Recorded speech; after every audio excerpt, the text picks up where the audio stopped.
Hello guys, welcome to my YouTube channel serial दिया और बातें हम क्या वाले एपिसोड के अपडेट जानने के लिए प्लीज़ मेरे चैनल को लाइक एंड सब्सक्राइब कीजिए। एपिसोड की शुरुआत संध्या की अपने कार्यालय में काम करने से होती है। वह कहती हैं कि बहुत देर हो गई है, सूरज ने फ़ोन नहीं किया और उसके फ़ोन का इंतजार करती हैं। सूरज फ़ोन देखता है, वह कहता है कि उसने मुझे फ़ोन नहीं किया और समय देखता है।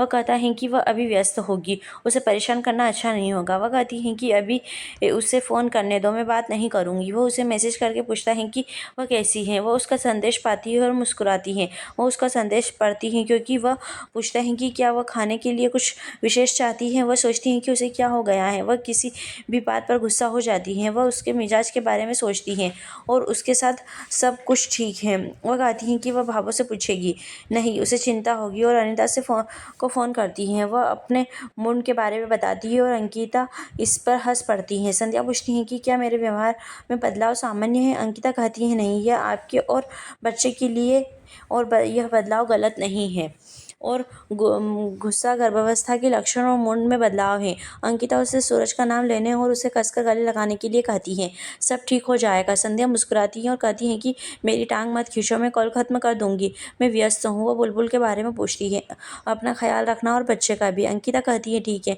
अंकिता बुलबुल को सीढ़ियों से गिरते हुए देखती है और उसे पकड़ने के लिए दौड़ती है। वह चिल्लाती है और उसके पास दौड़ती है। वह गिर जाती है और उसे चोट लग जाती है। वो रोती है और बुलबुल चिंतित होती है। वह अंकुर को बुलाती है। अंकुर अंकिता को अस्पताल लाता है और उसे खुद को संभालने के लिए कहता है, इससे उसके स्वास्थ्य पर असर पड़ेगा। अंकिता रोते हुए कहती है कि भगवान ने मुझसे मेरा बच्चा छीन लिया। बुलबुल यह सुनती है और रोने लगती है। उसके माता पिता और भाई बहन का चित्र गिर जाता है। वह वहाँ से चली जाती है। वह मंदिर जाती है और अपने साथ मौजूद महिला को कुछ नहीं बताती। वह सड़क के बीच में खड़ी है। सूरज उसे दुर्घटना से बचाता है और उसे पूछता है कि क्या हुआ। बुलबुल कहती है कि भगवान ने बच्चे को ले लिया है, मैं भगवान से मन्नत मांगने जा रही हूँ। माँ बहुत रो रही है। सूरज हैरान है। बुलबुल कहती है भगवान को ऐसा नहीं करना चाहिए था। सूरज कहता है हाँ, मेरे साथ आओ। वह अंकिता के पास ले आता है और उससे कहता है कि वह न रोए क्योंकि यह भाग्य है और यह उनके हाथ में नहीं हो सकता। उनका कहना है कि हम सब आपके साथ हैं। वह कहती है कि मुझे पता है कि आप सभी संध्या के साथ हैं और उसका ख्याल रखते हैं, लेकिन फिर भी यह एक महिला के लिए सावधानी का दौर है। संध्या का ख्याल रखिए और यहाँ तक कि उसकी नींद में भी। वह कहती हैं कि संध्या को इस बारे में नहीं पता होना चाहिए, उसे कुछ मत बताना, वो चिंता करेगी। सूरज कहता है हाँ, चिंता मत करो। वह अंकुर से उसकी देखभाल करने के लिए कहता है और वह कुछ दिनों के लिए बुलबुल को ले जाएगा। अंकिता कहती है नहीं सॉरी, बुलबुल को मत ले जाओ, मैं उसके साथ रहना चाहती हूँ। सूरज कहता है जैसी तुम्हारी मर्जी।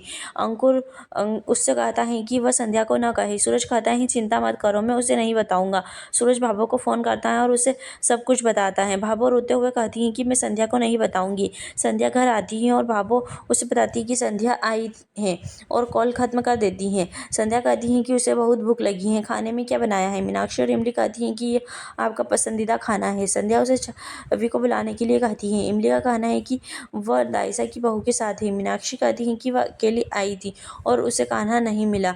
दाइसा की बहू घाघरा दिखाती है और कहती है कि छवि ने इसे सील दिया है। यह देखकर वे सभी मुस्कुरा देते हैं। इमली का कहना है कि छवि इस प्रतिभा के से नाम कमा सकती है। संध्या भी इसका सुझाव देती है और मुस्कुराती है। भाभो छवि से कहती है कि अगर वह खुश हैं तो ऐसा करें।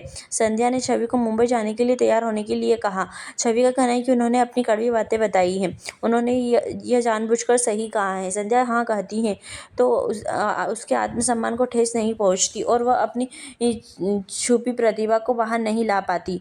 छवि उससे माफ़ी मांगती है और कहती है कि मुझे खुशी है कि आपने मुझे सही रास्ता दिखाया, माफ़ करना, मैं सबका नाम रोशन करूँगी। वह संध्या को गले लगाती हैं और वे सभी मुस्कुराते हैं। रात हो गई है। सूरज संध्या के से बात करता है और अंकिता की बातें याद करता है। वह वही कहती है जो अंकिता ने उससे कहा था और जब वो माँ बन रही हैं तो पति सबसे खास है। वह अब उन्हें चिंता नहीं है।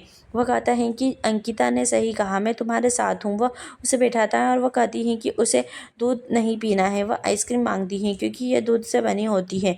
वह कहता है कि दूध ले लो और जोर देता है। वह दूध लेने जाता है और वह चॉकलेट लेती है और वह कहती है कि वह उसके आने से पहले इसे खा लेगी।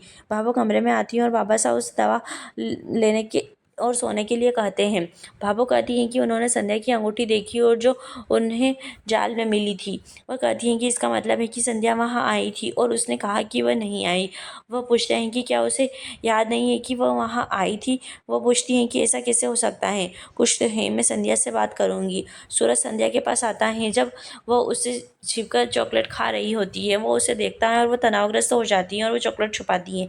यही एपिसोड समाप्त होता है। नए एपिसोड के अपडेट जानने के लिए प्लीज़ हमारे साथ बने रहें।